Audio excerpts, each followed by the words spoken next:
Bonjour à tous, on se retrouve aujourd'hui pour une petite vidéo sur les fractions. On va apprendre à additionner deux fractions. Alors vous allez me dire, mais ça on l'a déjà vu dans la vidéo précédente. Oui, on avait vu comment faire pour ajouter deux fractions au même dénominateur. Cette fois-ci on va faire un petit peu plus compliqué. On va ajouter des fractions avec des dénominateurs différents.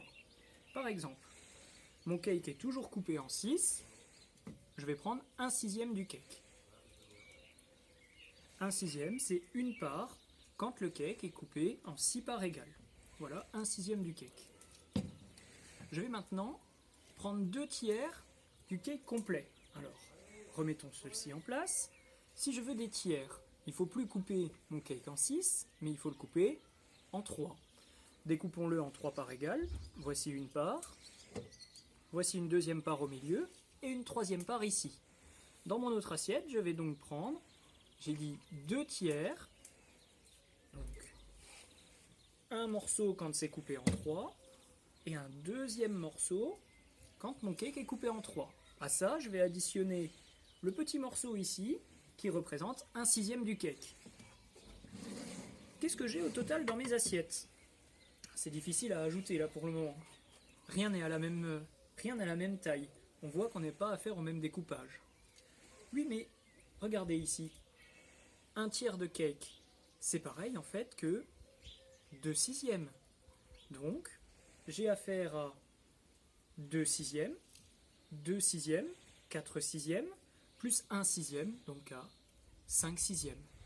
On remarque bien que ici, pour faire l'addition de fractions qui n'ont pas le même dénominateur, on est obligé tout d'abord de les remettre au même dénominateur. C'est ce que j'ai fait ici, quand le tiers de cake, je l'ai exprimé comme étant 2/6.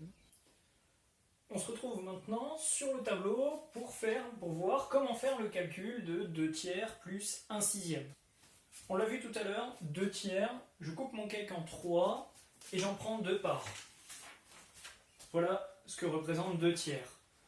Maintenant, voyons ce que représente 1/6. 1/6, je coupe mon cake en 6 et j'en prends une part. Voilà ce que représente 1/6. Il reste juste à faire maintenant l'opération.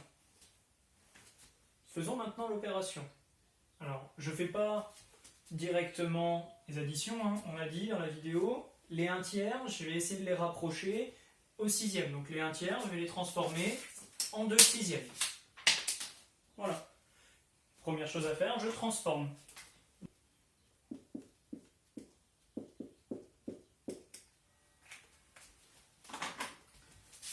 Je transforme mes 2/3 en 4/6.